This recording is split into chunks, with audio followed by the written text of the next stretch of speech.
Chapter 19. All together now. Congratulations, you're still reading. It's time to tie together a few things we've learned. This chapter is a bit of a summary. A few short and actionable lessons that can help you make better financial decisions. First, let me tell you a story about a dentist appointment gone horribly awry. It teaches us something vital about the dangers of giving advice about what to do with your money. Clarence Hughes went to the dentist in 1931. His mouth was radiating pain. His dentist put him under crude anesthesia to ease the pain. When Clarence awoke hours later, he had 16 fewer teeth and his tonsils removed. And then everything went wrong. Clarence died a week later from his surgery's complications. His wife sued the dentist, but not because the surgery went awry. Every surgery risked death in 1931. Clarence, she said, never consented to the procedures in the first place, and wouldn't if he were asked. The case wove through courts, but went nowhere. Consent between doctor and patient wasn't black and white in 1931. One court summed up the idea that doctors require freedom to make the best medical decisions. Without such, we could not enjoy the advancement of science. For most of history, the ethos of medicine was that the doctor's job was to fix the patient, and what the patient thought about the doctor's treatment plans wasn't relevant. Dr. J. Katz wrote about the philosophy in his book The Silent World Between Doctor and Patient. Doctors felt that in order to accomplish that objective, they were obligated to attend to their patients' physical and emotional needs and to do so on their own authority, without consulting with their patients about the decisions that needed to be made. The idea that patients may also be entitled to sharing the burdens of decisions with their doctors was never part of the ethos of medicine. This wasn't ego or malice. It was a belief in 2 points. Every patient wants to be cured. There is a universal and right way to cure them. Not requiring patient consent in treatment plans makes sense if you believe in those 2 points. But that's not how medicine works. In the last 50 years, medical schools subtly shifted teaching away from treating disease and toward treating patients. That meant laying out the options of treatment plans, and then letting the patient decide the best path forward. This trend was partly driven by patient protection laws, partly by Katz's influential book, which argued that patients have wildly different views about what's worth it in medicine, so their beliefs have to be taken into consideration. Katz wrote, "It is dangerous nonsense to assert that in the practice of their art and science physicians can rely on their benevolent intentions, their abilities to judge what is the right thing to do. It is not that easy. Medicine is a complex profession and the interactions between physicians and patients are also complex." That last line is important. Medicine is a complex profession and the interactions between physicians and patients are also complex. You know what profession is the same? Financial advice. I can't tell you what to do with your money, because I don't know you. I don't know what you want. I don't know when you want it. I don't know why you want it. So I'm not going to tell you what to do with your money. I don't want to treat you like a dentist treated Clarence Hughes. But doctors and dentists aren't useless, obviously. They have knowledge. They know the odds. They know what tends to work, even if patients come to different conclusions about what kind of treatment is right for them. Financial advisors are the same. There are universal truths in money, even if people come to different conclusions about how they want to apply those truths to their own finances. With that caveat in place, let's look at a few short recommendations that can help you make better decisions with your money. Go out of your way to find humility when things are going right and forgiveness, compassion when they go wrong. Because it's never as good or as bad as it looks. The world is big and complex. Luck and risk are both real and hard to identify. Do so when judging both yourself and others.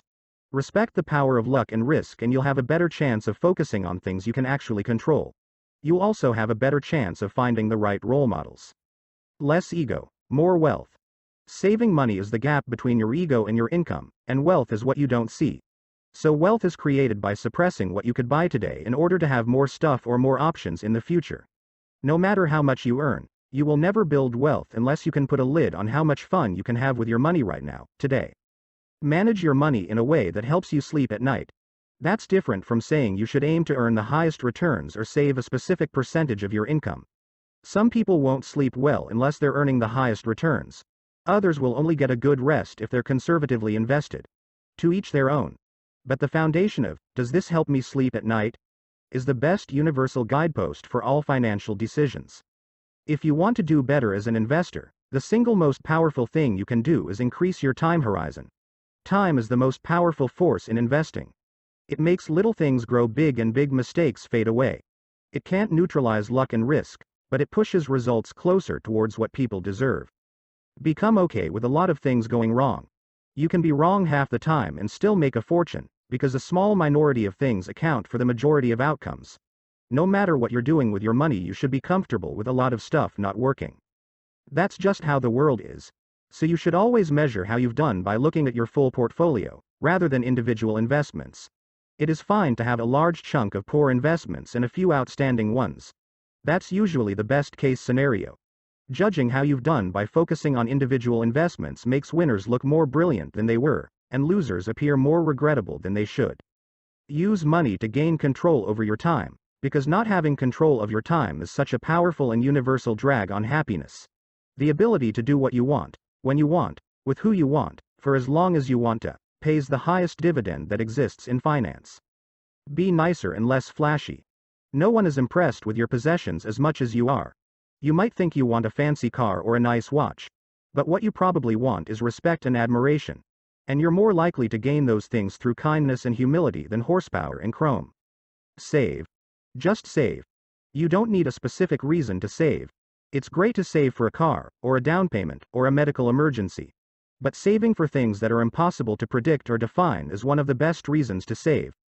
Everyone's life is a continuous chain of surprises. Savings that aren't earmarked for anything in particular is a hedge against life's inevitable ability to surprise the hell out of you at the worst possible moment.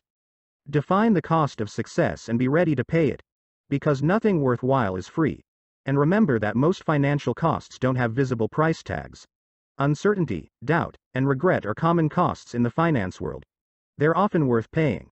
But you have to view them as fees, a price worth paying to get something nice in exchange, rather than fines, a penalty you should avoid. Worship room for error. A gap between what could happen in the future and what you need to happen in the future in order to do well is what gives you endurance, and endurance is what makes compounding magic over time. Room for error often looks like a conservative hedge, but if it keeps you in the game, it can pay for itself many times over.